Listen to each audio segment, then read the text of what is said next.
MinistryMonkey.com. It's, what is it again? It's a jungle out there. We gotta redo this one.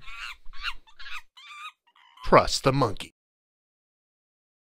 Hello everyone, welcome to another Life in Student Ministry video post. My name is Tim Schmoyer, and I'm hanging out with two guys here at the National Youth Ministry Conference in Columbus, Ohio.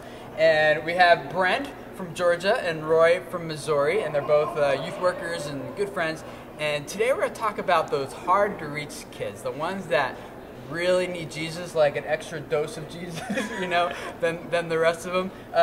You have a guy that kind of like that, you know, you've been working with a little bit. Absolutely. I call them my kids who need a little bit of extra grace. They're the ones that they're the ones who get in trouble on the retreats. They're the ones who just, you're just hoping that they'll graduate high school and not be dead, you know, just to get through the program. You don't really know why they're at church. Maybe someone's forcing them to be there. Maybe it's a grandmother or a parent who's dropping them off going, here, fix this kid, you know, but really they're the ones who, that if Christ were here in your shoes, these would be the kids that he would be hanging out with. I have a kid named, let's call him Adam. It's not his real name, but let's just call him Adam. Protect the innocent. Protect the innocent, exactly. That's right. Adam, when I started at this church back in Tennessee, he was just a kid who was hard to love. Frankly, he smelled. He had an odor to him that was pretty intense. He had bad hygiene. He was just kind of heavy set and just kind of goofy and kind of awkward. He thought girls liked him, but they didn't. You know, he thought the guys liked him. One that liked me. Yeah, I know. It took me a while too. I know. We had the same problem. It's terrible. But he thought the guys liked him, and they really didn't. The youth just kind of tolerated him, and he was just one of those kids who was just a little bit hard to love. If it was an inappropriate thing to say, he would say it. If there was a dirty joke that could be said during a sermon time, he would say it. He was just one of those kids who was just a little hard to love. And I remember sitting down with my senior pastor one day going, I think I need to spend extra time with this kid. I think I need to reach out to him. His mom and dad weren't involved in his life. He was living with grandparents who didn't know what to do with him. They didn't want to raise him. You know, it was just one of these really hard situations. Senior pastor was like, why don't you just start taking him to dinner on Tuesdays and just spend time with him. Just maybe spending some time with this kid. That helped some.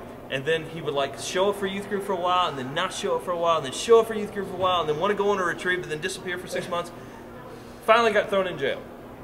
Did something really stupid. You remember this kid. Yes. He did something really stupid, just trespassing, did something really stupid, got thrown in jail. Grandparents would not go to court with him, wouldn't do anything with him. I ended up going to court with this kid and helping him, just kind of be there, supporting him, going, this is something they didn't train me to do in any education class about youth ministry. I didn't learn this. It wasn't a seminary? No, it wasn't a seminary. It wasn't at the National Youth Workers Convention or Youth Ministers Convention. It just wasn't there. That course was not there. Anyways, this kid finally does graduate high school by the grace of God, ended up going into the Marine Corps. He's been in the Marines now for 2 years, calls me about once every month or so, and is just doing phenomenally great. Has a good relationship with the Lord. The Marines have kicked his butt to the point where he's a really good kid now, and just he's protecting our country. And honestly, when he said he was going to go in the Marines, I was just like, there is no way this kid will make it through boot camp. I would pray for him and everything, but deep in my heart, I was just like, this kid, there is just no way this is going to work out. He's going to be on the streets, in jail, on drugs, or dead in a gutter.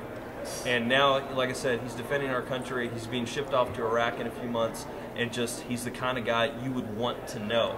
Still can't find a girl who likes him, but other than that, he's really figured things out. And just for those kids out there that are like that in the youth groups, I think that's one of the most important things we can do. It's easy to love that kid who loves Jesus and wants to read the Bible and go on every trip and be there all the time for you. It's really hard to love that kid who wants your attention, but yet just is so kind of abrasive and just kind of hard to love. But those are the kind of kids, I think, as youth pastors, that's our job. That's what we do. Those are the kids that Christ would hang out with. So, Roy, okay. Yes. How can we as youth leaders really love on kids like that who are kind of like the smelly ones? They're kind of different, and they, junior high, wear way too much Axe, Oh, don't get me started. So, how can we love kids like that as much as they get on our nerves, as much as they annoy us, and they seem to just cause problems? How do we love a kid like that in our youth groups? A few times I've dealt with it. One of the kids we had, very similar story, smelled very annoying. What is it with men and smelling? I don't know. And he was big into guns and stuff like that, because that was, we lived in Tennessee, but one of the greatest things we ever did, we took him to a retirement home, and we went that day to hand out cookies and stuff like that. And because this kid had grown up with his grandmother, you know, he knew old people didn't scare him, and so this kid ran from door to door trying to meet these old people and stuff like that. And so we just tried to give him something to do that he was good at, and not, you know, one of the things you really have to remember is, you know, is we do have to look out for these kids, because a lot of times we get used to our normal church kids that are there all the time and stuff like that, and that's the kids we want to focus on because they're easy to do. But sometimes we do have to reach out and step out, and sometimes bring some of the kids reluctantly along with us to talk to these kids, whether, you know, we like them or not. And sometimes you have to tell them Axe is not a deodorant. Showering's not showering, optional. yes, showering would be good. And so, yeah, one of the things that I found have really worked with this is when you have like one kid who is just kind of seems to be driving away all the rest. I try to find, if it's not me, at least some other adult leader who will just take that kid one-on-one. It's like, this is your very small group right here. This is your child. Yeah, and just invest time into that one kid, just that one kid, and that just makes a huge difference. It's amazing the amount of trust you can build in a very short time with someone like that, especially if there's not a whole lot of other input into their life, especially from another adult, and that just makes a world of a difference to kids like that. So if you guys have anyone like that in your group, then maybe you could just maybe try to assign one of those. How can we best communicate with these kids though? Because sometimes it seems like they're just kind of on a totally different level, you know, and so you're trying to say one thing and maybe it's going here, one or the other. How can we best communicate with these kids on their level in a way that they understand, that we can show them, you know, you are loved and Jesus loves you even more than I do? Right. I think it's just being consistent with them. I think it's being willing to tell them sometimes, hey, what you're doing is inappropriate, or hey, really, dude, you got to shower. Hey, really, you got to. No, Axe does not cover up, but I think a lot of times it's just being consistent with them, being even a little bit of tough love is occasionally necessary, and but also just being willing to continually share the gospel with, continually asking about their walk with Christ. I like to ask kids how their weather is that day, because it's better than just how you're doing.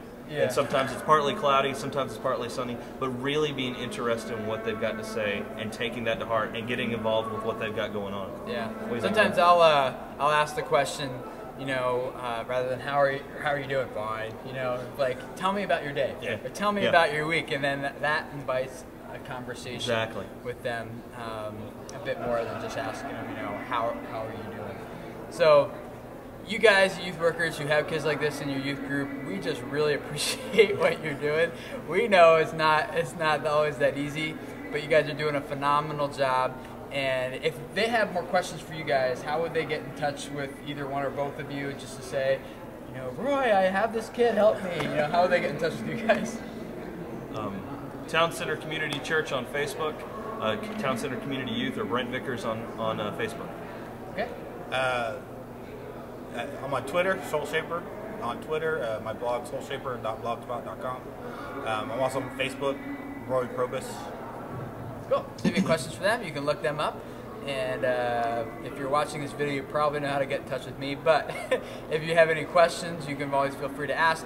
Also, if you'd like to post something here in the comments below this video, we'd love to dialogue with you there and give you some more feedback. Or you can go to ministryquestions.com. It's a brand new website where you and these guys and other people, I know Roy's on there, you can interact and ask questions, and by video, pictures. It's really cool. So check that out. Ministryquestions.com might be a good place for you to get some feedback too. Thanks for hanging out with me, guys. And thank you guys also for hanging out. And we'll see you again next week for another Life in the Student Ministry video post. Thanks, guys. Bye.